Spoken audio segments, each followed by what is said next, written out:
After being married to a man named Lamar Sally for years and even trying to have a baby with him, Sherri Shepherd just decided to randomly up and leave one day. Shockingly enough, she abandoned her unborn son in the process, leaving Lamar a single, broke parent, and her reasoning behind it is seriously insane. Back in 2014, Sherri decided that she no longer wanted to be married to Lamar, and to his surprise, she also no longer wanted to be a mother. When she broke the news to him, Lamar was shocked. He supposedly had no idea what could have made her change her mind like that, especially since they've been trying to have a baby for so long. The whole thing seems so strange, and it's really confusing why she would act the way she did. On top of that, it's really uncommon for a woman to be the one to leave her child, but according to Sherri, she never really felt like the baby was hers in the first place. But was that really all it took for her to completely leave the child without ever looking back? Sherri has spent years trying to clear her name and remove herself from the situation altogether, but she hasn't exactly been successful. She still pays child support to this day, which means that she hasn't fully left the kid high and dry. Regardless of the payments though, Lamar has had a lot to say about the situation, and it's hard to know just who exactly is telling the truth here. So let's take a look at where it all started. Sherri and Lamar first got married in 2011, and they seem to be off to a great start in their relationship. When recounting the start of their relationship, Lamar said that Sherri made it clear to him from the start that she wanted to have a baby. In fact, he said that she practically wanted to have a family since the moment they first met back in November 2009. Lamar said that just 2 days after they first met, they had a 6-hour phone conversation, which he claimed was a marathon of questions. Sherri apparently grilled him about whether or not he wanted to start a family, something that he constantly assured her that he did. He also claimed that Sherri wanted her son Jeffrey, who she had with her previous husband, to have a sibling. Just after 1 year of dating, the two of them got engaged, which was something that Lamar allegedly felt somewhat forced into doing. But they were madly in love, and he still wanted to be with her, so he moved in with her in New York. Sherri supposedly also made it clear to him that she didn't want to be intimate until they were married, and according to Lamar, the plan was always to get married and immediately have a baby. Once they finally tied the knot, they went straight into trying IVF, but they were unsuccessful as Sherri didn't have any viable eggs. Lamar remembered that moment and said that Sherri was sobbing and felt like less of a woman because she couldn't give him a child. But they still wanted a family, so they resorted to plan B, which was to get a surrogate, something they both paid and searched for. They even used facial recognition software to find a surrogate who would match Sherri's facial characteristics as much as possible. It seemed like Sherri was extremely excited. She even told the Tom Joyner morning show about finding a surrogate so that they could have a baby. But then, seemingly randomly, when the surrogate was 5 months pregnant, Sherri and Lamar separated, and Sherri claimed that she no longer wanted anything to do with him or the baby. Lamar said that he was shocked when she said that she couldn't do it anymore and that he needed to take the baby and move to LA. While the two of them did have plenty of problems in their relationship, Lamar claimed that they didn't really fight all that much. And any problems that they did have were things that Sherri needed to confront head on and not run away from. At that point, Lamar said that he even looked through Sherri's email and saw that she already had a lawyer on retainer, and allegedly in one email from the lawyer they claimed that they could get her out of the surrogacy contract. According to the divorce papers, Lamar was actually the one to file for the separation. In addition to that, he also requested full legal and physical custody of their unborn baby. Lamar requested that Sherri only got reasonable visitation rights and asked for an order that prevented her from interfering with the baby at all. He also asked for spousal support and for Sherri to pay all of his attorney fees, and he asked that their prenup be invalidated based on fraud. And this is where the story really starts to get interesting, since Sherri has made it very clear that Lamar has been seeking money from her for years. Although Lamar claimed that he always wanted Sherri to be a part of his son's life, it doesn't really add up when you look at the court document. Why would Lamar request full custody of the child with minor visitation rights for Sherri if he actually wanted Sherri to play an active role in the baby's life? On top of that, why would he want the prenup to be invalidated, and what evidence did he have of fraud? Anyone can have a difficult marriage and end up getting a divorce, and it doesn't mean that the marriage was fraudulent. Although it's clear that Lamar felt wronged by the situation, it's hard to take everything he says as the complete truth. Following the divorce, Sherri fought to keep her name out of the birth certificate once the baby was born. But unfortunately for her, the judge ruled against it and claimed that not only did she have to keep her name on the birth certificate, but she also had to pay child support. Even though Sherri doesn't have any genetic connection to the child, the fact that she helped pay for and pursue the surrogate was enough to hold her accountable. Strangely enough though, not long after the judge decided Sherri needed to pay, Lamar took her back to court and demanded a higher payment. But this time the judge ruled in her favor, since Lamar had actually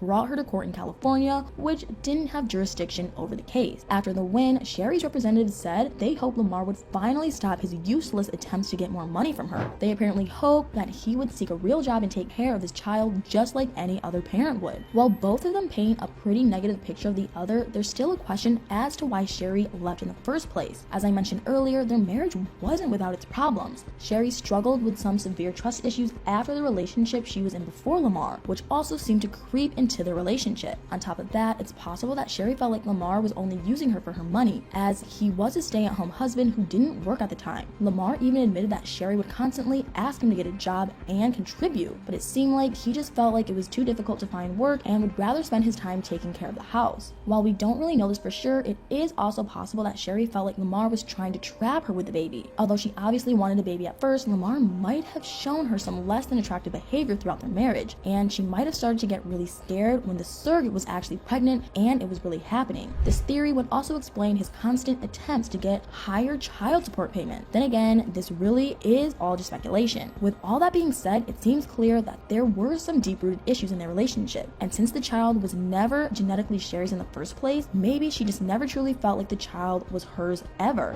But what do you guys think about all this? Who do you think was more on the right? Do you think that Sherri abandoned her kid, or do you think it was never really hers? Let me know in the comments below.